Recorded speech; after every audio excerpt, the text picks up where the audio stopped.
Bonjour et bienvenue au Café Tricot. Dans cet épisode, j'accueille Laura, alias Petite Biche Rose. Nous allons parler d'elle, de tricot, de ses créations, mais aussi de teinture végétale. On va parler avec elle de tout ça dans cet épisode. Si tu n'es pas encore abonné à la chaîne, n'oublie pas de t'abonner et de cliquer sur la cloche pour être informé des prochaines vidéos. Sans transition, voici donc ma conversation avec Petite Biche Rose. Alors, bienvenue Laura au Café Tricot. Merci.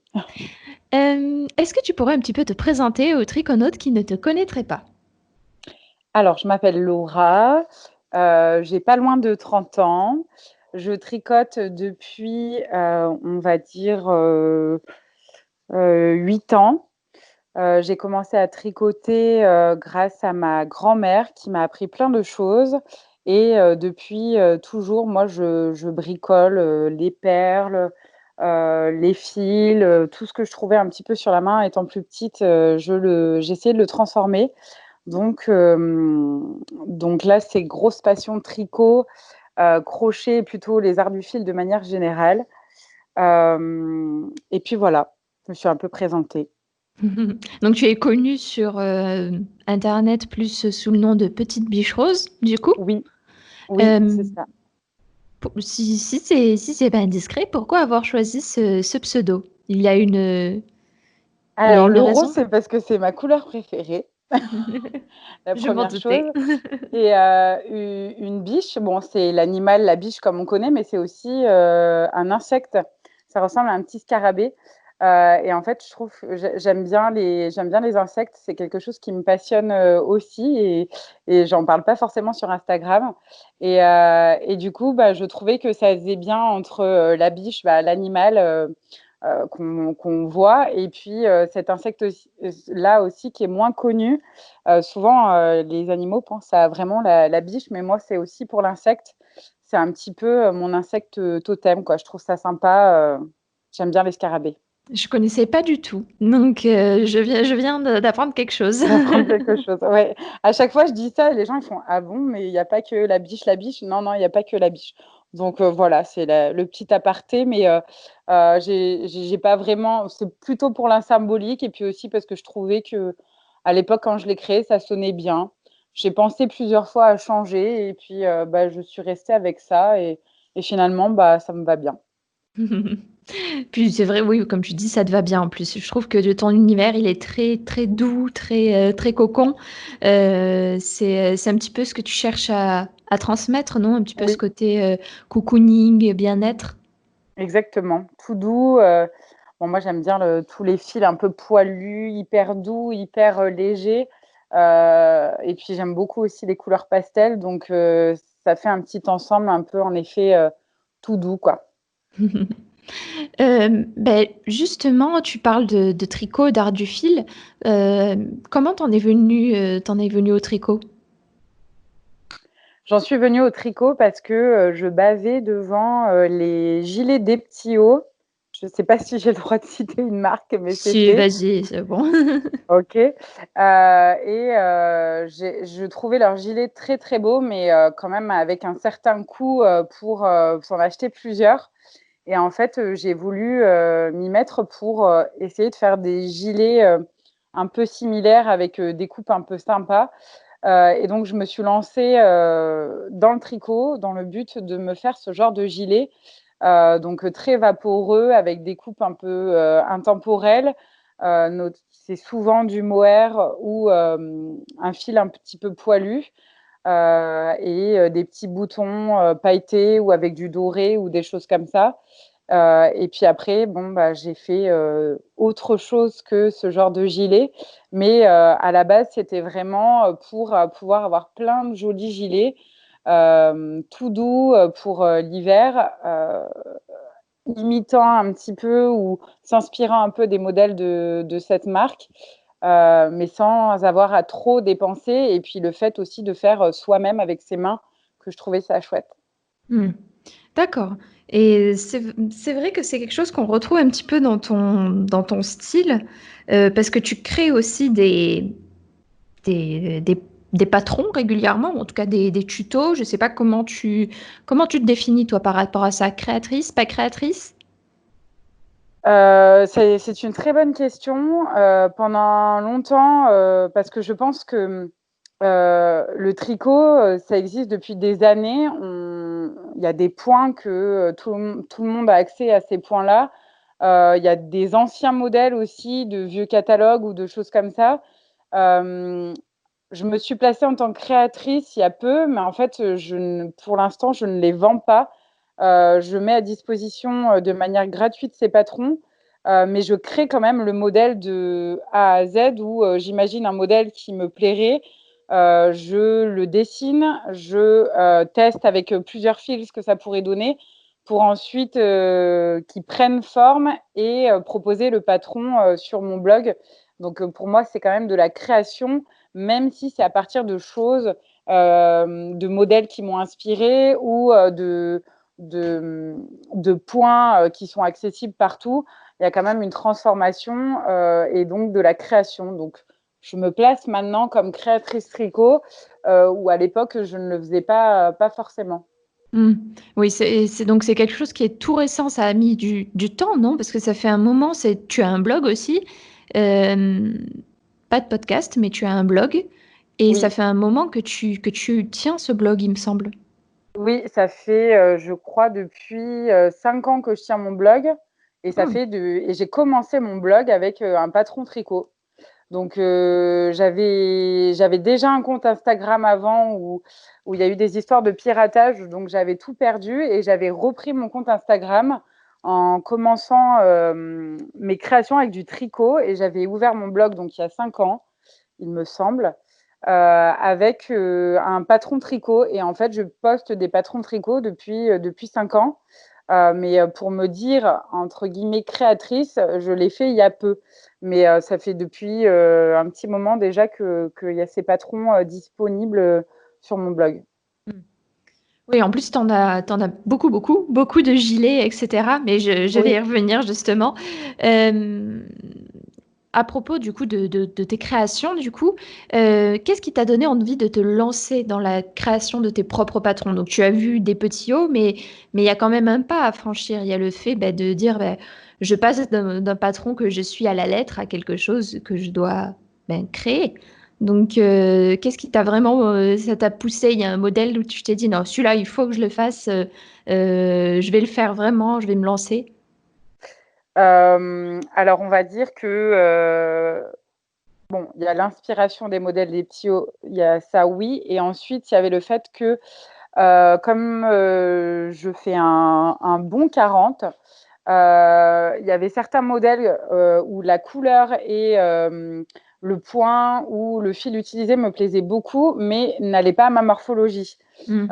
J'ai de la poitrine aussi, donc du coup, il fallait quelque chose, qui soit assez bien. Moi, je trouve ça plus joli quand même un col un peu en V, mais pas trop décolleté. Les cols fermés, par exemple, ne me conviennent pas, donc j'avais envie d'avoir quand même aussi un choix, de modèles qui m'aillent avec des coloris qui me plaisent. Et donc j'ai sauté le pas aussi comme ça pour, faire mes patrons sur mesure. J'aime beaucoup porter, les pulls loose. Je porte rarement, du près du corps, donc dessous, je mets un petit caraco ou Mmh. un petit top, peut-être un peu plus près du corps, mais par-dessus, j'ai tendance à porter mes gilets loose. Donc mon bon 40 plus gilet loose, il fallait vraiment que je surtaille à chaque fois et parfois, par exemple, des petits hauts, entre autres, ne proposaient pas forcément, des tailles si grandes. Donc, j'ai fini par faire, mes propres patrons comme ça et j'en ai proposé parce que, j'avais, des amis qui faisaient la même taille que moi ou plus et en fait, qui avaient du mal à trouver des patrons, alors on parle pas encore de grande taille, mais, c'était presque ça, de gilets où elles étaient avec une coupe, où elles avaient une coupe moderne, elles étaient à l'aise dedans, peut-être un peu loose, alors qu'on fait un 40 ou un 44 ou un 46. Et j'ai pas mal de gens qui m'écrivent souvent en me disant: «Ben, merci parce que comme votre patron il est loose, ben, ça me fait un pull qui me va alors que je fais du 48 ou du 46, en rajoutant quelques mailles ou en l'adaptant un peu, quoi». Donc pour moi, il manque, même si 40 c'est pas considéré comme grande taille, mais pour les grandes tailles au-dessus, 44 et au-delà et encore, je considère pas ça comme grande taille, il manque beaucoup de modèles, modernes et sympas, dans ces formats-là, quoi. Mmh. C'est vraiment un manque, qui est présent et dont on te fait de nombreux retours, du coup? Ouais, c'est ça. Mmh. Bah, en tout cas, c'est bien du coup que tu te sois lancé pour cette raison aussi. Je disais tout à l'heure que je trouve qu'il y a beaucoup de gilets dans tes créations, beaucoup d'accessoires. C'est pas du tout un reproche, hein, moi j'aime beaucoup ce que tu fais. Hem, mais du coup, je vais quand même te poser la question, quelles sont les pièces que tu préfères créer? Les gilets et les pulls, enfin le gilet, le pull, et souvent je fais des coupes assez basiques et simples parce que, je trouve que le fil y joue beaucoup. Alors après, il y a des très beaux points avec, des modèles très travaillés et ça aussi c'est magnifique. Mais, moi j'aime bien porter, un jean, un petit caraco avec un peu de dentelle et un gilet avec une jolie couleur et un joli fil de qualité, et je trouve que ça habille toute la tenue et ça Mmh. donne un côté, cocoon et un peu original aussi à la tenue. Le fait d'avoir, de la grosse maille ou alors de la plus petite maille, mais travaillée, un peu différemment. Et puis après, depuis que j'ai fait mon premier châle et proposé mon premier patron, je me suis, découvert un amour pour, les châles et là, j'en ai tricoté pas mal et j'en ai prévu d'autres. Donc c'est surtout les châles, triangles et puis les gilets et les pulls. Ah oui, bah, c'est vrai, je comprends tout à fait. Les châles triangles, pareil, j'ai eu une grosse période de châles triangles, puis après, tu commences à découvrir les autres formes et alors là, c'est C'est catastrophique, après ça va plus, il y a trop d'idées. bah, c'est surtout qu'en fait, après, tu en as plein et du coup, en fait, ce que je faisais parce que j'adorais tricoter ces châles-là et en fait, ce que je faisais, c'est que je les offrais parce que bien sûr, je peux pas avoir, 40 châles, Mmh. pour moi, ça sert à rien. Donc si vraiment j'avais des coups de cœur, je les conservais et après le reste, je le donnais à des amis, à de la famille et cetera et c'est vrai qu'à un moment, je me suis sentie un petit peu dépassée par ma folie des châles. Donc peut-être que tu y viendras, je te préviens. La suite, c'est possiblement ça. Je pense aussi, bah, déjà pour les pulls, souvent mes amies quand elles arrivent dans le dressing, elles disent: «Mais ça, c'est tout ce que tu as tricoté?» «Oui et tu mets tout?» «Non, pas tout, enfin pas autant que je voudrais». Surtout qu'on est parce que tu es proche de chez moi dans une région où il fait chaud et l'hiver n'est pas vraiment très froid. Mmh, Donc malheureusement. la partie du pull, sur l'année, elle est pas énorme. Donc j'essaye de faire un roulement quand même, dans mes pulls toute l'année pour avoir ou quand je pars en vacances et qu'il fait un peu frais, j'essaie toujours de prendre un petit pull, peut-être un peu plus léger, mais à porter pour pouvoir tous les mettre. Mais en effet, pour les pulls, j'ai déjà ce problème-là, donc je pense que pour les châles, je vais pas tarder à y arriver. Et oui, c'est vrai, comme tu disais, du coup, on est assez proches l'une de l'autre et on est dans une région qui est extrêmement chaude. Mmh. Est-ce que, la grosse problématique de notre région, c'est est-ce que tu tricotes l'été? Parce que l'été, il faut savoir que par ici, on peut frôler les 40 degrés très régulièrement, donc Je tricote l'été et je tricote du mohair l'été, ou de l'alpaga l'été parce que je ne tricote pratiquement pas de coton. Mmh. Parce que je n'aime pas trop ça.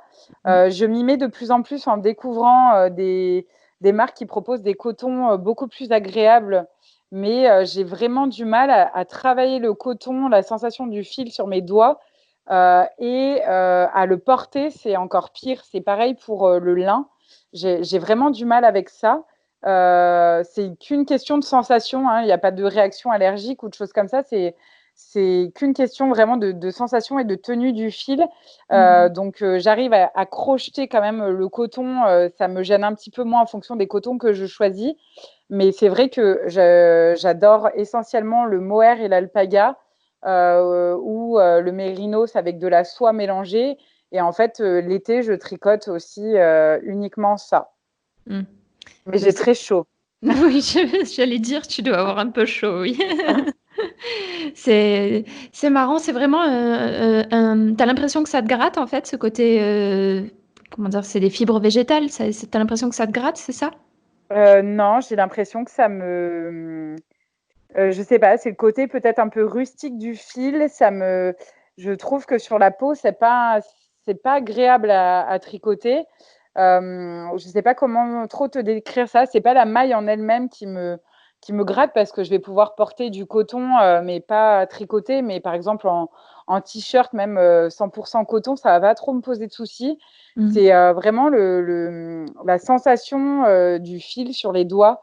C'est un peu dur à expliquer quand on aime bien tricoter le coton, mais je trouve que c'est pas vraiment forcément très doux, quoique j'ai découvert de nouveaux cotons et je trouve qu'il y a du mieux en mieux dedans. Mais en tout cas, pour les cotons un peu rustiques, tout ça, j'ai vraiment du mal, la sensation juste avec les doigts, de tricoter ça.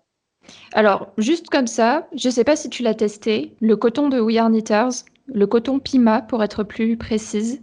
Oui, Moi, c'est un coton que j'aime beaucoup utiliser pour de la layette parce que je le trouve extrêmement doux. Donc, je ne sais pas si tu as eu l'occasion de le tester, non, mais j'ai pas eu, non, pas encore.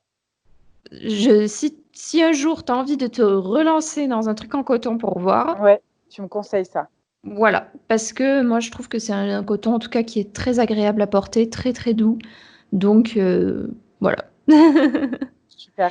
Non, mais là, par exemple, je vois chez Katia aussi, ils ont fait des fibres super sympas avec un mélange de fibres. Alors, il y a beaucoup de coton, mais mélangé avec autre chose.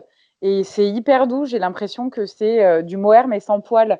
Donc, c'est pour ça que je te dis, ça va peut-être changer. C'est que Mm. jusqu'à maintenant, j'avais un peu de mal, mais est-ce qu'aussi, je ne m'orientais pas vers les cotons qui sont plus pour crocheter que pour tricoter? C'était aussi ça. Est-ce que j'ai vraiment cherché? Pas tellement en fait, mais c'est parce que j'ai une grosse passion sur le mohair et l'alpaga en parallèle, donc je me suis dit, je me suis concentrée là-dessus. Mais petit à petit, je découvre qu'il y a quand même des cotons qui sont plus agréables que d'autres. Et j'imagine que pour l'été, à porter, ça fait quand même une grosse différence, Mm. clairement. Donc, je m'y mettrai forcément à un moment en cherchant un petit peu plus au niveau des qualités. Bah, pour te donner un exemple, moi, le premier fil de coton que j'ai pu tricoter et avec lequel j'ai vraiment pris du plaisir, c'est c'est la Shiny Happy Cotton de Wool and the Gang. Et après, Oui, je suis tombée sur le coton Pima de We Are Knitters. Et en fait, les deux sont assez proches. Ce qui change, c'est vraiment les coloris, je dirais, peut-être le diamètre de fil aussi. Et en fait, la Shiny Happy Cotton, j'en avais fait un cardigan style un peu euh, kimono avec des manches larges, etc. Et celui-là, je le porte l'été. Je sais que je le sors l'été et qu'il est nickel pour les soirées un peu fraîches, etc. Donc celui-là, je sais que l'été, il y a des éléments en coton qui ressortent et je sais que je peux les porter ou que je peux les tricoter sans suer sans des litres oui, d'eau. sans avoir hyper chaud. Ouais, c'est sûr. Et avoir l'impression d'avoir un mouton mérino sur les genoux. Donc, ok. Donc, tu disais que tu crochetais aussi. Est-ce que Oui, tu fais d'autres activités? Moi, je connais la réponse, mais... je connais la réponse. Alors, je crochète. J'ai commencé officiellement, on va dire, il y a un an, à m'y mettre vraiment dedans, même si avant, j'avais fait des petites panières ou des choses comme ça en même temps que le tricot. Mais là, ça fait allez, un petit peu plus d'un an que je suis dedans et que j'attaque vraiment des plus gros projets comme des petits doudous ou des sacs, etc. J'ai commencé aussi par, au tout début, avant le tricot, je faisais du tissage de laine. Et donc, ben, j'ai fait un bouquin chez Mango, qui sont les mêmes éditeurs que ton livre sur le tricot, sur le tissage. Donc, c'était sorti en 2017, en février 2017. Et puis, en parallèle du tissage, je faisais aussi beaucoup de macramé. Donc, j'animais des ateliers dans des merceries. Je vendais aussi des kits au moment de la sortie de mon bouquin. Et puis après, j'ai ma vraie vie professionnelle qui s'est mise en place.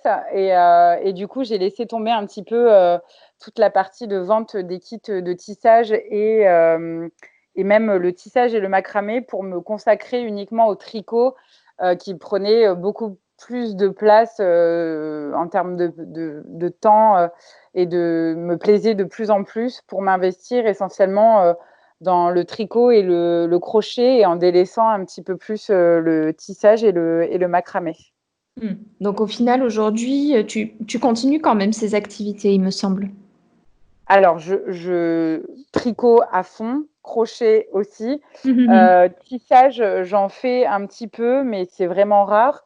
Macramé, ça m'arrive de temps en temps, quand j'ai envie de des fois, j'achète des petits meubles, que je vais chercher chez Emmaüs ou qu'on me donne et en fait, je vais refaire l'assise avec du macramé ou, un petit banc ou de la déco, des choses comme ça. Ah, c'est pas bête ça, Hem, refaire une assise de chaise avec du macramé, j'y avais ouais. pas pensé. J'avais fait un petit tabouret, j'ai un petit tabouret comme ça, en bois, que j'avais trouvé au Maroc et en fait, j'ai enlevé, l'assise qui était en paille et j'ai fait toute une assise en crochet, en macramé, tout avec plein de nœuds différents et en fait, bon, bah, c'est plus de la déco que vraiment pour s'asseoir dessus, mais ça fonctionne super bien. Hem et puis voilà. Après, c'est de la broderie aussi, j'ai oublié de Mm. dire de la broderie alors que c'est autant que, le tricot et le crochet. Donc, en fait, maintenant, c'est plutôt broderie, tricot et crochet et macramé et tissage un petit peu délaissé. Mm. Ok. Et en fait, c'était vraiment une touche à touche, je dirais, des arts du fil. Comme tu dis, il y a bon, la broderie, crochet, tissage, macramé et j'en oublie. Mais comment tu fais pour gérer, gérer tes journées? Je voudrais ne pas dormir. Or, j'ai Mm. conscience que c'est très important de dormir.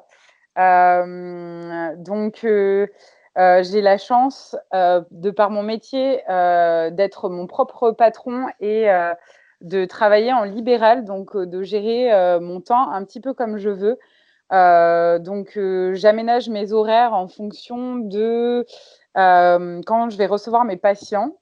Donc il m'arrive de travailler, par exemple, le week-end, le samedi et le dimanche, à mon cabinet, mais de ne pas, et de créer, par exemple, un jour de la semaine, d'avoir toute une journée, pour mes loisirs, créatifs, ou alors d'avoir des plages horaires où je vais travailler très tard le soir et du coup, je vais pouvoir, tricoter ou crocheter, la journée ou entre 2 patients, sur ma pause midi.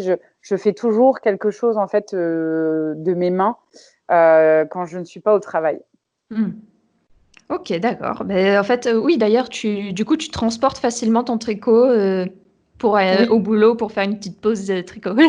c'est ça, exactement. Un patient est un petit peu en retard, hop, j'essaye d'avancer un petit peu en crochet, je le pose et puis, bah, des fois mon patient arrive, j'ai le crochet dans les mains, il me demande ce que je fais et donc ça engage une conversation et c'est chouette parce que je me rends compte que même, dans mes patients, avec qui j'arrive quand même facilement à parler d'autres choses, quand, je les vois, et ben, il y en a plein qui touchent aux arts du fil et ça touche pas que les personnes âgées, ça touche vraiment, large avec, des mamies qui ont appris à leur petite fille et qui me racontent ou, des dames qui se sont mis, au tricot, pour leur bébé et parfois même elles m'amènent leur bébé, je les vois en consultation et donc du coup je vois ce qu'ils portent et on arrive à discuter de ça autour. Donc j'arrive à introduire un petit peu de ma passion dans mon travail qui est aussi une passion mais c'est différent et c'est plutôt sympa. Mm. Donc en fait, tu arrives à lier du coup, la médecine, je suppose que tu es médecin ou en tout cas peut-être infirmière, et, euh, et le tricot. Donc ça, c'est plutôt cool. Je suis dans le paramédical. C'est ni médecin ni infirmière. Ah, dommage. Souvent, je ne non, mais ça part d'une bonne idée. Mais je dis rarement ce que je fais, sur les réseaux sociaux. Mais en effet, j'arrive à mélanger, les 2 et ça, c'est vraiment cool. Ok, donc du coup, en fait, ça te fait quand même des sacrées journées de tricot, du coup, avec toutes les potentielles mini-pauses, plus les après-midi de libre, ça te fait, tu arrives à tricoter combien de temps par jour? Je pense, 4 heures. Si je Ah, m'y quand même. mettais à fond, j'arriverais à faire 4 heures. Après, comme je tourne entre plusieurs projets, enfin, si j'ai besoin vraiment d'avancer quelque chose, je peux tricoter 4 heures. Après, j'essaye de tourner pour aussi ne pas me dégoûter d'un projet qui avance pas comme je voudrais ou ou ça va pas comme je veux au niveau d'un point. J'essaye un petit peu de tourner.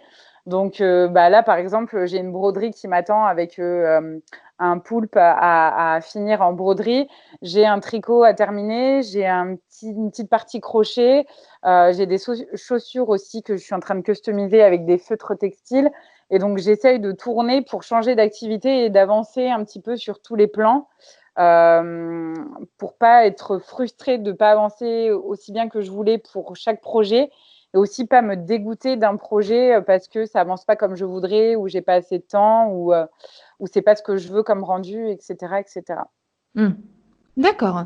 Et du coup, tu essaies de, comment dire, vu que tu as plusieurs activités en même temps, est-ce que tu essaies de rester sur une activité? Quand je dis une activité, tu fais par exemple un châle, tu finis le châle et tu fais autre chose à côté, ou tu mélanges un petit peu les différents éléments? Alors, à l'époque, j'étais psychorigide Mhm. avec ça. C'est-à-dire que j'entamais un projet, il fallait que je le termine de A à Z avant de reprendre quelque chose. Et je m'étais imposé ça, en fait. Et je me suis rendu compte que parfois, le projet, d'avoir que celui-là sur les yeux, mais d'avancer, mais de faire que ça en intensif, des fois sur 1 ou 2 semaines, euh, ça avait tendance à plus me procurer du plaisir à le faire. Et du coup, je me suis dit, bah, tiens, si tu faisais autre chose en parallèle, ça pourrait te faire aussi des mini-pauses dans ce que tu fais, d'avoir les idées plus claires, de ne pas être à fond dans ton truc tout le temps. Et en fait, j'ai commencé à me dire que j'allais faire autre chose, un autre art du fil en parallèle de celui que j'allais faire. Donc, si j'étais sur un pull en tricot, je me suis dit, eh ben, tiens, tu vas te mettre à faire un petit doudou en broderie, en crochet, pardon, ou alors à faire des fleurs en broderie en parallèle pour pouvoir tourner. J'évite d'avoir trop de projets tricot en même temps ou trop de projets crochet en même temps ou pareil pour la broderie. J'essaye d'avoir un de chaque discipline ou alors 2 ou 3 max en tricot si j'ai vraiment besoin d'avancer sur des petits partenariats ou des choses comme ça. Mais sinon, j'essaye d'avoir un de chaque et ça fait déjà 3 projets en cours, donc c'est pas mal. Hmm. Oui, c'est vrai, au moins ça te permet de tourner un peu plus facilement peut-être, Oui, c'est ça. même si tu restes bien occupé. Euh, Est-ce que tu as un petit hobby pendant que tu tricotes? C'est-à-dire, est-ce que tu écoutes par exemple des podcasts? Est-ce que tu écoutes des séries, des livres audio? Alors, généralement, je n'écoute rien et je ne fais rien, je suis au calme. Euh, J'essaye de faire ça comme une espèce de petite méditation de tricot où en fait je me pose et en fait moi je tricote pour le bien de mon dos et de ma posture sur un ballon de pilates que je D'accord. gonfle et je suis assise là-dessus, donc en fait, je peux me déplacer là où je veux. Donc, s'il y a du bruit dans ma maison parce que il y a d'autres personnes, etc., je prends mon ballon, je vais me mettre dans mon jardin, je m'assois dessus et en fait, je tricote un peu là où je veux.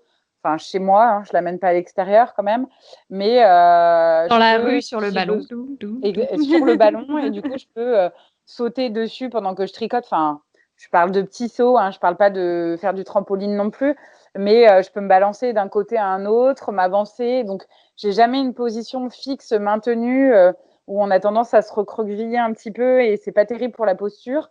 Du coup, j'essaye de rester en mouvement pendant que je tricote. C'est super bien d'ailleurs pour le gainage et la sangle abdominale d'être sur le ballon. Donc, ça fait un peu les deux en même temps. Et du coup, quand j'ai par exemple besoin d'une table pour poser des choses, eh ben, je mets mon ballon derrière ma table et du coup, je peux faire mon activité assise comme si j'étais derrière un bureau. Donc, j'ai tendance à être au calme, avec une petite infusion, si j'ai la possibilité de la poser pas trop loin de moi, et sur mon ballon, et je bouge en même temps que je brode ou je tricote ou je crochette. Hmm. Ok, cool. Mais c'est original en tout cas. J'avais Mm. jamais entendu le coup du ballon, mais je testerai quand j'aurai la place pour un petit ballon Pour en aussi. mettre un. Ouais. Ok, c'est cool.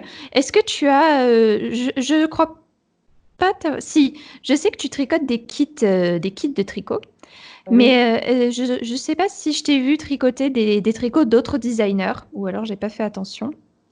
Mais est-ce que tu as des designers préférés? C'est ça ma question. Alors, j'ai j'adore plein de choses que font plein d'autres créatrices de patrons tricot. J'en ai acheté plein, mais vraiment, j'ai un classeur entier. Souvent, quand elles le sortent et que je le trouve très beau, je l'achète tout de suite. Déjà pour soutenir la créatrice que j'aime beaucoup et aussi pour me dire que je le ferai plus tard. Et en fait, souvent mes projets s'accumulent et ça devient un petit peu compliqué. Par exemple, là, j'ai du mal à glisser un autre projet avant avril de l'année prochaine parce que j'essaye de tenir un timing sur ce que j'ai envie de faire ou les partenariats que je peux avoir. Donc, en fait, avant avril de l'année prochaine, j'ai du mal à me dire, bah tiens, fais un truc que tu as envie de faire. Alors, je peux toujours le faire et ça me prendra un temps un peu différent, mais j'ai du mal à inclure ça en plus dedans, sachant que bah, j'ai pas un an, mais pratiquement un an d'avance sur ce que je sais que je vais tricoter ou broder ou crocheter. Même si je rajoute toujours des petits projets quand c'est fait rapidement. Par exemple, il y avait des jolis coquillages là, que j'ai vus sur Instagram en crochet, j'ai voulu en faire.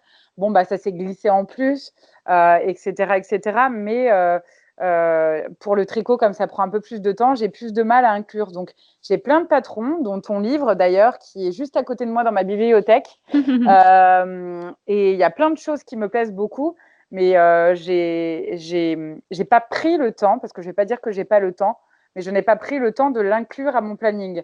Ce que j'ai décidé de faire à partir de l'année prochaine, parce qu'il y a vraiment des modèles qui me plaisent beaucoup. Et puis c'est bien de temps en temps de se laisser porter et de ne pas avoir le cerveau non plus en ébullition sur ce qu'on est en train de créer ou de faire. Donc pour répondre à ta question, pour mes designers préférés, il y a Émilie Louis qui est sur Instagram et qui est Atelier d'Émilie. Je crois que tu l'as interviewée il n'y a pas longtemps, j'étais allée écouter. Oui, oui, en effet. Que je trouve qu'elle a de très très beaux patrons. Il y a aussi Aurélie de Aurélie la Poule, qui a des patrons qui sont très jolis. En fait, il y en a plein. J'ai peur d'en oublier tellement tu me poses cette question-là comme ça. C'était pas du tout une question piège. Non, je sais, mais je veux pas en oublier.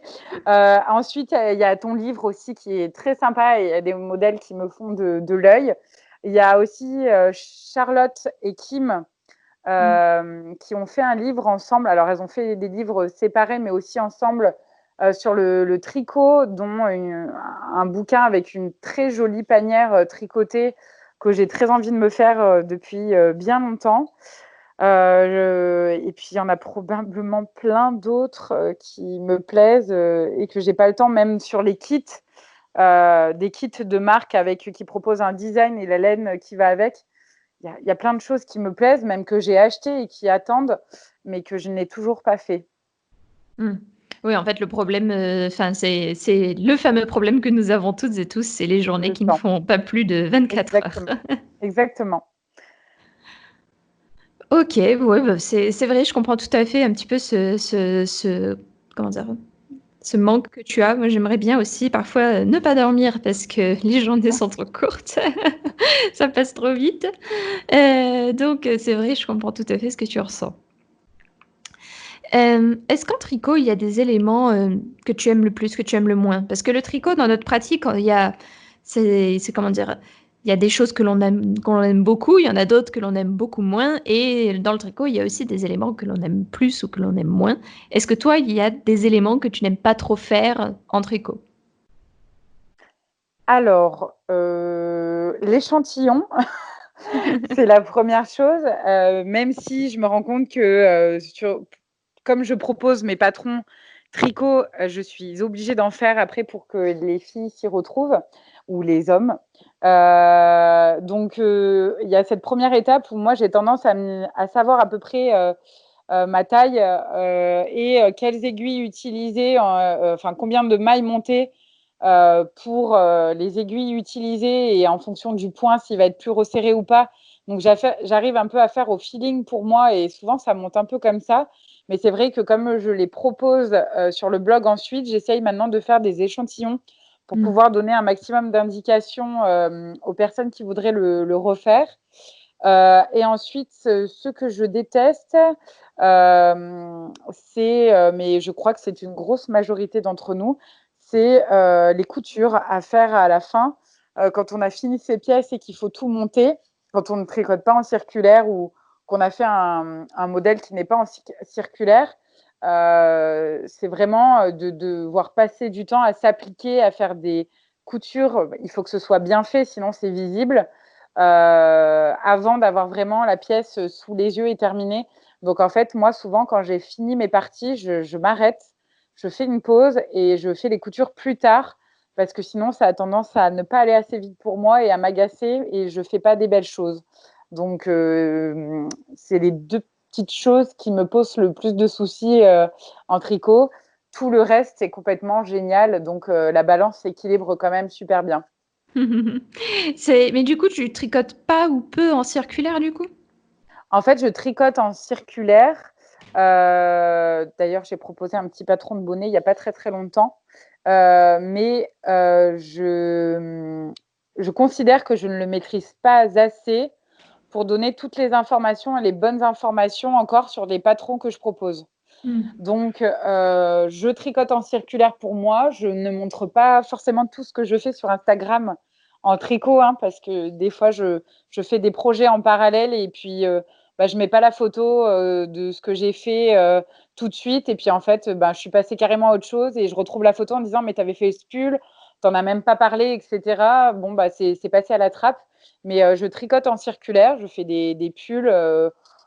J'ai un niveau qui est, on va dire, correct, mais pas au point encore d'élaborer des patrons avec des jolis points et expliquer les emmanchures, l'encolure, etc., le montage, pour les proposer sur le blog. C'est en cours de changement parce que je suis en train de travailler un petit peu sur comment j'explique ça. Après, généralement, c'est très bien fait aussi ailleurs, donc je pourrais donner le patron un peu brut comme ça, mais l'idée, c'est que ce soit accessible pour tout le monde. Donc là, j'ai commencé avec un petit bonnet en circulaire, assez facile à faire. Et après, si elles veulent aller plus loin, on me demande parfois, j'ai tendance à conseiller des créatrices ou des choses comme ça qui ont expliqué ou qui ont des patrons pour débutantes en circulaire où elles pourraient se lancer avec. Mmh. C'est vrai que le circulaire, c'est vraiment quelque chose d'à part et en même temps, c'est quelque chose qui attire beaucoup. Je m'en suis Oui, rendu compte avec la formation Mon pull à la carte édition circulaire qui a beaucoup, beaucoup, beaucoup plu ouais, et où il y avait beaucoup de questions et qui a permis de répondre à beaucoup de questions. Donc, je comprends tout à fait ce que tu ressens quand tu dis c'est pas forcément facile à appréhender au début pour créer le patron, mais après, mm, comment dire, une fois que tu as compris la mécanique, c'est bon, t'as tout ce qu'il te faut. ouais. Ok. Euh, Tu as appris le tricot toute seule? Je sais même pas si on en a parlé de ça. Tu as appris le J'ai dit tricot au tout début, vite fait, j'ai appris avec ma grand-mère.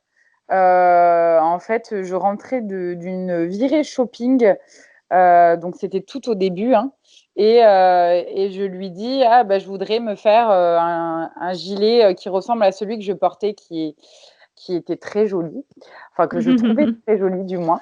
Et elle m'a dit, écoute, je vais t'apprendre à faire ça. Donc, j'avais commencé par des restes de sa laine à elle, et puis elle m'avait appris le point mousse et le point jersey. Et j'avais tricoté, je me souviens, une longue bande, mais une très très longue bande. Je crois qu'elle faisait 6 ou 7 mètres, donc c'est très très Ah long. oui. Et elle m'avait dit, tu continues jusqu'à finir les pelotes. Donc moi, j'avais fini les pelotes, mais je pense qu'elle ne s'était pas rendue compte du nombre de métrages qu'elle m'avait donné. Et j'étais avec des aiguilles de 3, je crois. Et j'avais fait 6 ou 7 mètres, je ne me souviens plus exactement, mais j'avais mesuré, j'ai dû le noter quelque part, de cette longue bande. Et elle m'avait dit, tant que tu as des trous ou que ce n'est pas régulier, tu continues. Et en fait, j'alternais des bandes de jersey, de point mousse, de jersey, de point mousse. Et j'ai travaillé ma régularité comme ça. Donc, souvent, j'encourage à débuter comme ça, en commençant par des laines qui ne sont pas forcément trop coûteuses, de maîtriser certains points ou les points du modèle qu'on va faire en essayant d'être le plus régulier possible et en gérant au mieux sa tension de fil pour ensuite passer avec des laines plus coûteuses avec des fils qui sont plus beaux pour pas avoir à les tricoter, détricoter pour pas abîmer la fibre et se lancer vraiment dans le projet. Donc, j'avais commencé comme ça. Et puis, petit à petit, c'est elle qui m'a appris plein de points de tricot différents, que ce soit les torsades, etc., etc. Et puis après, moi, j'ai fait pas mal de recherches aussi sur les points que je propose, du coup, tous les jeudis en description, enfin, décrit le petit tuto du point en dessous de la photo sur Instagram. Et j'ai fait pas mal de recherches sur les points. Il y en a énormément, il y en a beaucoup plus que ce qu'on peut voir dans les bouquins de points qu'on trouve dans les librairies ou chez Cultura, Audio, etc. C'est énorme tout ce qu'on peut faire avec le tricot et c'est vraiment génial en même temps. Et donc, du coup, j'ai appris pas mal de petits points tricot comme ça en parallèle. Et puis voilà, et puis après, je me suis lancée et j'en suis là où j'en suis. Ok, d'accord. Donc, c'est assez étonnant la façon dont tu as appris. J'avais jamais entendu parler d'une technique pour faire une bande, mais je retiens, pourquoi pas. Au moins, comme tu l'as dit, tu as pu travailler ta régularité, mais par contre, c'est vrai que 6-7 mètres en 3,5, enfin en 3 ou C'est 3,5, ouais, oui, t'as eu c'était du énorme. courage. Et je pense que j'avais passé 3 mois pratiquement à faire que ça. C'était l'été. J'avais cette année-là, avec mes études, des très longues vacances. Et en fait, j'avais passé mon temps à faire ça pendant tout l'été. Et bon, ça permet en fait de travailler la régularité, de bien prendre les bons automatismes sur le point, bien gérer sa tension du fil, etc. Donc, c'est vrai que moi, quand on me dit qu'on veut commencer, plutôt que se plonger directement dans un patron tricot quand on est vraiment débutante, souvent, je dis, bon, bah, vous commencez avec le point mousse, le jersey en droit, le jersey en vert, par exemple, le point de riz, et puis après, passer sur un point un petit peu plus compliqué, etc., pour essayer d'avoir de jolis bords, apprendre à faire une maille lisière, tout ça. Une fois qu'on a tâté un petit peu ça, même si après la bande, bah, on la garde en souvenir si on veut, pour se dire que c'était nos débuts, ça ne sert vraiment à rien, hein, juste à part de s'entraîner. Ça permet vraiment quand même de prendre la main. Enfin, moi, en tout cas, ça m'a beaucoup aidé. Après, j'ai pu faire une écharpe que j'ai toujours d'ailleurs, assez régulière et sans trou. Et j'étais contente parce que j'avais l'impression d'avoir fait quelque chose de vraiment parfait. Donc, en regardant maintenant de plus près, ça ne l'est pas vraiment, mais d'assez bien, alors que c'était vraiment mon premier projet après m'être entraînée plusieurs fois avec du coup cette longue bande de 6-7 mètres en 3. Ok, en tout cas, tu as eu du courage. Moi, ce que j'aime bien recommander aux triconautes qui débutent, c'est de faire des carrés de 10 Oui, par 10 avec des points différents. Donc, soit tu fais du poumon mousse, du jersey, etc. Et en fait, comme ça, à la fin, quand tu as fini tous tes carrés, tu peux te dire que tu te fais une mini couverture avec en faisant oui, en plus les coutures. Comme ça, tu maîtrises bien toutes les bases. Et moi, j'aime bien proposer les carrés de réalisation. Donc, au moins, ça lui permet de ouais, c'est une s'entraîner très sur bonne idée. différents Ouais. points et Mm. le coup de faire sur des mètres et des mètres. Je trouve que c'est une bonne idée. Je trouve ça très original. Mais par contre, c'est vrai Là, qu'il faut une bonne c'est force long, mentale. c'est ça. Je reviens sur tes patrons. J'aimerais bien que tu nous parles un petit peu de ton processus créatif, du coup. Comment tu as l'idée d'un patron aujourd'hui? D'où te vient l'inspiration? Moi, mon idée part de la laine. Souvent, je vais dans une boutique et je ne sais pas. Alors, ça ne veut pas dire que c'est exemplaire ce que je fais, hein, mais je vais dans la mercerie où je suis sur Internet éventuellement et je vois un fil qui me plaît. Et en fait, je vais l'acheter sans savoir ce que je vais en faire et je vais créer à partir du fil que j'ai acheté. Donc, bien sûr, des fois, il me manque des pelotes, des fois, j'en ai acheté beaucoup trop. Des fois, il faut que finalement, j'utilise 2 fils pour tricoter mon projet. Donc, soit je la double, soit il faut que je mélange avec un autre fil. Donc, il faut que j'achète, etc. Autre chose, mais ça part de la base des fils qui m'inspirent beaucoup, où en fait, en fonction de la couleur, de la taille du fil et du style de fil, de la qualité, je me fais un peu l'image de ce que j'aimerais porter avec. Et ensuite, avec les points que j'ai pas mal vus avec ma grand-mère et avec les recherches que j'ai faites, tout ça, je me fais une idée un peu de quel point pourrait être joli avec quel fil ce point pourrait être le plus mis en valeur, et cetera. Et c'est comme ça que commence à se broder un petit peu mon idée dans ma tête. Hmm. Ok, d'accord. Donc, c'est intéressant. Et moi, il y a quand même une question que je me pose, c'est, t'as jamais eu envie de faire des podcasts? Ça fait plus de 5 ans, donc du coup que tu es sur Internet. T'as jamais eu envie de faire des podcasts, de te lancer dans la vidéo? À part, je dis les petits points là tout récemment, où du coup tu proposes des petits points en Ouais, vidéo sur je Instagram. dis les petits points, je le fais depuis 1 an et demi, Mm. mais c'était pas sous format vidéo, c'était sous Oui, au début, format c'était format photo. la photo avec le descriptif du tuto en dessous. Là, pendant le confinement, j'ai eu un peu plus de temps parce que j'ai dû fermer mon cabinet, donc j'ai pu avoir des mains qui m'ont aidé aussi à faire les vidéos. C'est une idée. L'idée, j'y ai déjà pensé, je pense, il y a 3 ans. J'avais cette idée de me dire, bon, est-ce que je fais, c'était du coup une chaîne YouTube avec les points tricot à faire.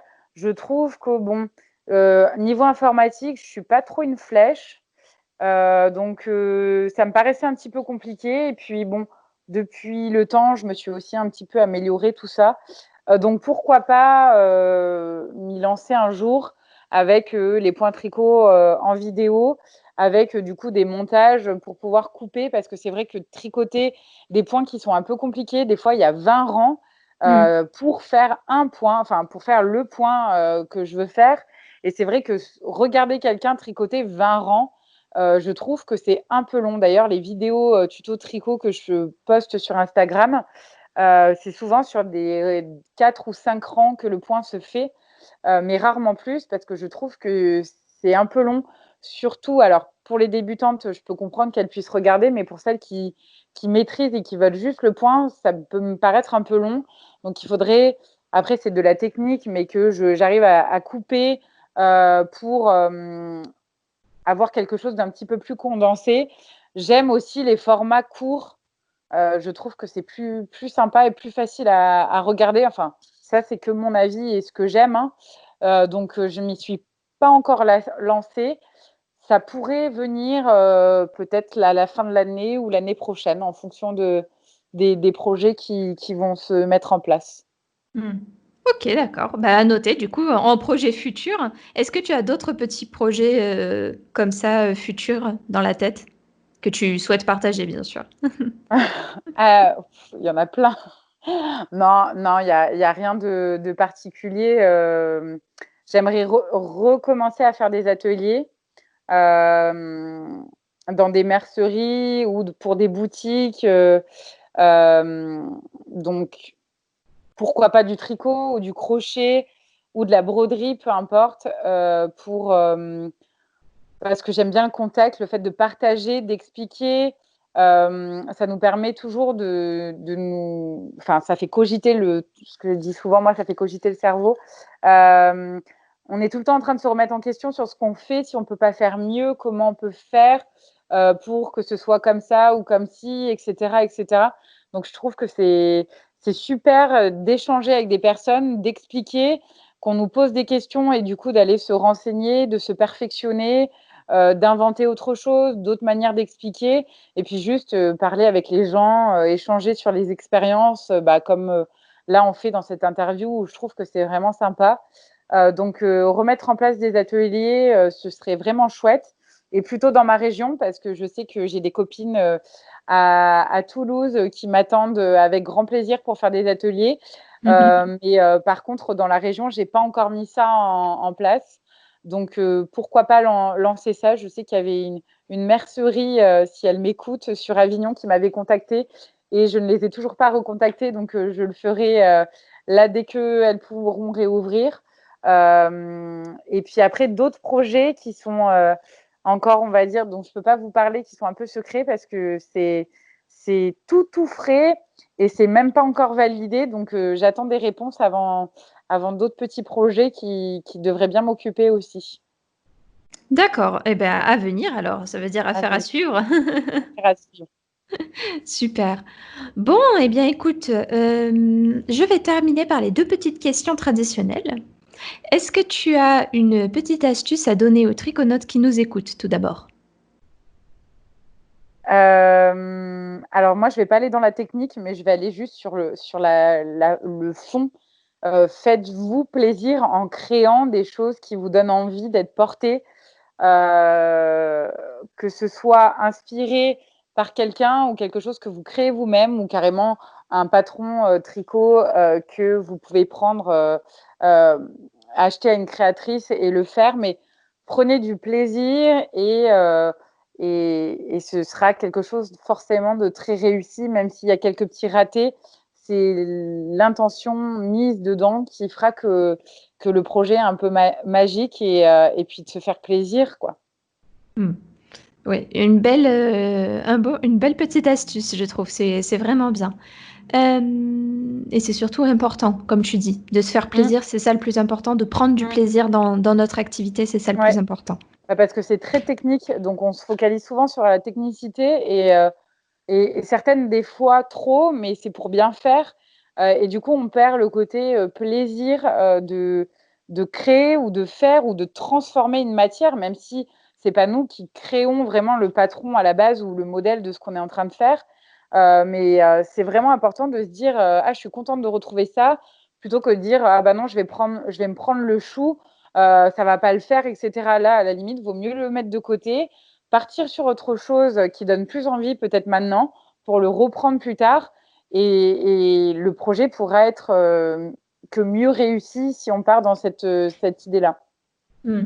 Oui, c'est vrai. Si je me peux me permettre, peut-être au lieu de technicité ou en tout cas en complément, je mettrais même perfectionnisme. Mmh, Il faut pas être trop dur, trop vouloir avoir quelque chose de trop parfait. Le fait qu'il y ait des petites erreurs, le fait que là il y ait un petit accroc, que là il y ait une petite boule de laine, etc. Mais en fait, il n'y a que nous qui le voyons. Plus si on est sincère, il n'y a que nous qui le mmh, voyons. Et au final, c'est ce qui fait vraiment la preuve du fait main. Il n'y a que même les machines font des erreurs. Donc dans le prêt-à-porter, il y a parfois des coutures qui sont pas propres, etc. oui, Alors que ce sont des machines. Donc si même des machines ne peuvent pas être parfaites, on peut tout mmh, à fait être imparfait également. c'est ça, exactement. Et enfin, je vais te demander 3 livres, podcasts ou blogs que tu recommanderais. Ah! La question. La question. Alors, je vais vers ma bibliothèque parce que moi, ce sera des livres. J'avoue ne pas être trop podcast, ni vidéo YouTube. Parfois, on me demande, «Qu'est-ce que tu me conseilles?» Alors, j'ai, tendance à orienter vers justement, bah, les copines, que je sais ce qu'elles font, mais j'ai jamais regardé ce qu'elles faisaient vraiment. Donc, mais, aïe, aïe, aïe, je dois vraiment choisir. Heu, pouf, c'est vraiment alors, des livres que j'aime vraiment, peu importe tricot ou crochet, que ça a pas d'importance? Ce que tu veux, oui. OK. Alors le premier livre que je trouve génial en crochet, et que j'aime beaucoup et le troisième va sortir, c'est, un livre de Picapo qui fait des petits doudous en crochet. Donc, vous avez des chauves-souris, des tigres, des lions et cetera. Et je trouve que ces doudous sont vraiment super mignons. Donc, il y a un troisième livre qui va sortir et je l'attends avec impatience parce que j'ai déjà vu les modèles et ils sont magnifiques.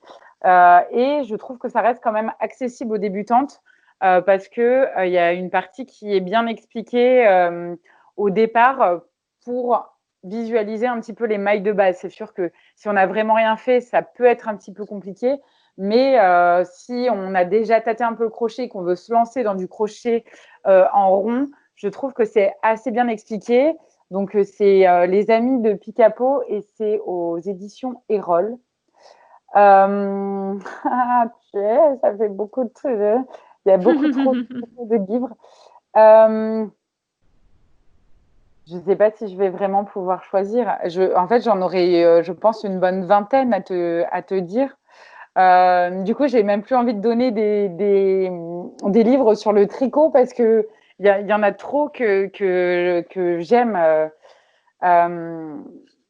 Bah, tiens, je vais partir celui-ci. Je ne sais pas si c'est vraiment un de mes préférés, mais j'aime tous autant mes livres sur la teinture végétale. Mhm. Ça, je rebondis avec le tricot là-dessus. Pendant le confinement, j'ai acheté de la laine ou du mohair dans les tonalités neutres. Et je me suis lancée dans de la teinture végétale avec de l'avocat, de l'oignon, du chêne vert. J'ai essayé avec des pétales de coquelicot aussi. Et donc, dans ce livre, donc c'est aussi aux éditions Erol, c'est Teinture végétale de Aurélia Wolf. Et il y a plein d'astuces pour celles qui voudraient se lancer dans la teinture, parce que du coup, j'ai eu pas mal de questions, donc ça y répondra peut-être. Il y a pas mal d'astuces pour pouvoir réaliser ses propres teintures et faire la laine de la couleur qu'on aimerait en restant sur du végétal.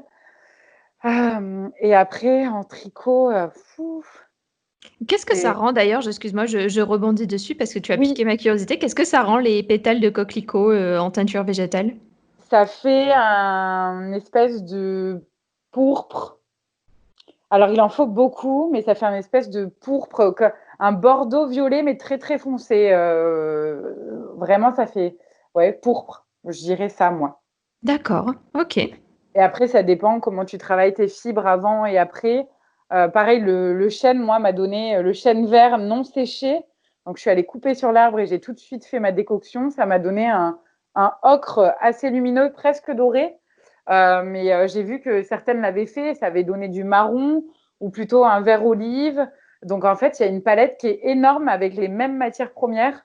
Et ça, je trouve que c'est fascinant aussi. C'est qu'on peut faire pas mal de choses. Moi, avec l'avocat, je suis passée du rose très très foncé, enfin du vieux rose très foncé au rose très très clair en fonction des bains et en fonction de comment j'ai préparé mes fibres avant.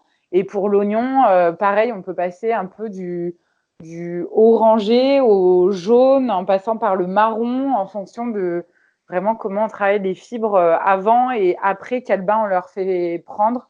Donc, c'est super intéressant. D'accord, ok. Oui, mais c'est vrai, la teinture végétale, c'est vraiment très très intéressant. J'en avais un peu parlé dans une radio où j'avais même donné une fiche avec les différentes feuilles, différentes fleurs, Ah, etc. super. Que j'ai Ouais. travaillé avec un triconaute qui m'a beaucoup aidé sur cet élément-là. Et franchement, parfois, on a des plantes ou des légumes ou des fruits qui vont faire une couleur et on se dit, ah, mais j'aurais quand même pas cru. Par exemple, l'avocat, typiquement, c'est Mhm. vrai qu'on en entend beaucoup parler, mais l'avocat vert comme ça, qui fait du rose, enfin, c'est complètement... Oui. Ouais. Et c'est fascinant les pigments qu'on peut avoir en fait, mais qu'on ne voit pas du tout. Même pour le chêne vert. Le chêne vert, c'est vert clair et j'obtiens quand même un espèce d'ocre jaune ocre presque doré, alors que mon bain de teinture me paraissait marron. Donc c'est super intéressant quoi. Donc du coup, pareil, la teinture végétale à faire, tu en feras peut-être plus régulièrement? Oui, là, ça y est, j'en ai fait pas mal. Je n'ai pas encore posté à ce sujet parce que je prévois un article sur mon blog d'ici peu. Je voulais vraiment pouvoir répondre au minimum de questions. Après, le sujet est très vaste. Dans le bouquin que j'ai cité tout à l'heure, il y a déjà pas mal d'astuces. C'est classé par saison, donc les plantes. Donc, je trouve que ça aussi bien d'aller chercher. On sait ce qu'on va trouver en fonction des saisons. Donc là, moi, j'ai trouvé du chêne vert assez facilement. Je sais que j'aurai d'autres plantes peut-être à l'automne ou au printemps prochain qui me permettront de faire de la teinture. Et dans le livre, je trouve que c'est déjà assez bien quand on veut débuter et déjà avoir des jolies couleurs à travailler. Euh, donc oui, l'idée, c'est que j'arrive... là, pour le moment, j'ai utilisé les laines teintes uniquement pour faire du crochet. Donc j'ai fait un coquillage. Il est prévu que je fasse d'autres coquillages et puis aussi, en fonction des couleurs, des petits doudous ou des fruits ou des légumes parce que je fais aussi des petites dinettes en crochet. Mais l'idée, c'est pouvoir acheter un joli mohair de qualité et de pouvoir faire ma teinture sans abîmer les fibres et en ayant la couleur pile parfaite que j'imagine dans ma tête pour pouvoir me le tricoter et faire un pull. Et j'aurais fait comme ça la teinture et le tricot, donc ce sera encore plus, enfin pour moi, plus valorisant, quoi. Ok, super. Eh bien, pareil, du coup, moi, j'irai jeter un œil à ton article. Ben, moi aussi, ça m'intéresse pas mal, la teinture végétale. Un autre livre, du coup? Je sais plus où on en était. Je sais plus où J'ai on cru en que tu était, allais du coup. oublier. Je me suis dit, on sait bien, elle allait oublier, j'allais plus le dire. Non. Allez, je vais dire parce que je trouve qui m'a. Je vais en citer. Enfin, il y en a deux chez cette. Allez, si tu veux en citer deux, tu peux en citer deux. Je t'enlève la difficulté. Non, c'est pour celles qui veulent commencer et se perfectionner en tricot. Et je l'ai découverte il n'y a pas longtemps, moi. C'est Liz Taylor aux éditions Erol. Et Mhm. elle a fait, je débute le tricot et je deviens experte au tricot. Donc le premier, moi, je ne l'ai pas acheté parce qu'il était en rupture et en fait, depuis, je ne l'ai pas recherché. Mais par contre, j'avais réussi à acheter sur le salon Création et Savoir-faire. Je deviens experte au tricot et ça m'a apporté plein d'astuces. Alors, c'est des sujets un peu complexes expliqués de A à Z et je trouve que c'est assez bien expliqué. Donc, des fois, quand je bute un petit peu sur les patrons que je fais, qui sont d'autres créatrices et où il y a une technique un petit peu particulière que moi, je n'ai pas l'habitude de faire, j'ai tendance à aller piocher un petit peu dans son livre et j'arrive à avoir la réponse à mes questions. Donc, c'est pas forcément pour les débutantes, ou du moins celles qui débutent juste, mais pour celles qui commencent à maîtriser quand même les ouvrages en tricot et qui voudraient se perfectionner ou passer à un niveau supérieur, je trouve que c'est une petite bible d'informations avec des sujets un peu complexes dont on a peur parfois, mais qui sont bien expliqués. Hmm. Ok, superbe. Ben, merci beaucoup en tout cas pour toutes ces recommandations. J'ai passé un bon moment avec toi. Merci beaucoup, Moi Laura. aussi, je te remercie. C'était cool. Avec plaisir. À bientôt. Au revoir. Au revoir. Voilà, le café tricot est terminé. Si tu as aimé le concept, n'hésite pas à t'abonner à ma chaîne et à me le signaler par un pouce bleu et un commentaire sous la vidéo. D'ailleurs, si tu as envie de voir passer une personne en particulier dans le café tricot, n'hésite pas à la proposer. À bientôt!